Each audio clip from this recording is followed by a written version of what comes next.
தூத்துக்குடி மாவட்டம் திருச்செந்தூர் சட்டமன்ற தொகுதி பாஜக வேட்பாளர் KRM ராதாகிருஷ்ணன் தனது சொந்த ஊரான ஆறுமுகநேரியில் அனல் பறக்கும் தேர்தல் பிரச்சாரத்தில் ஈடுபட்டார். கூட்டணி கட்சிகளான அதிமுக மற்றும் அமமுக நிர்வாகிகளுடன் வீதி வீதியாக சென்ற அவர் தாமரை சின்னத்திற்கு ஆதரவு வழங்க கேட்டுக்கொண்டார். ஊர் மக்கள் அவருக்கு பொன்னாடை போர்த்தியும் பெண்கள் ஆரத்தி எடுத்தும் உற்சாக வரவேற்பளித்தனர். கடந்த 6ஆம் தேதி வேட்புமனு தாக்கல் செய்த அவர் தற்போது தொகுதி முழுவதும் சூறாவளி சுற்றுப்பயணம் மேற்கொண்டு தீவிர வாக்கு சேகரிப்பில் ஈடுபட்டு வருகிறார்.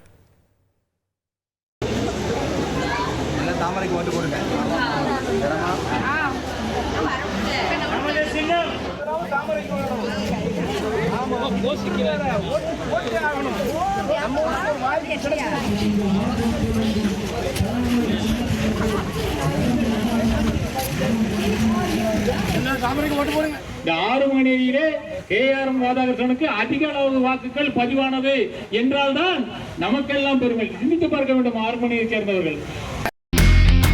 இனி செல்லும் இடமெல்லாம் செய்தி. தந்தி டிவியின் வாட்ஸ்அப் சேனலை ஃபாலோ பண்ணினா செல்ல இருக்கும் இடமெல்லாம் செய்தி.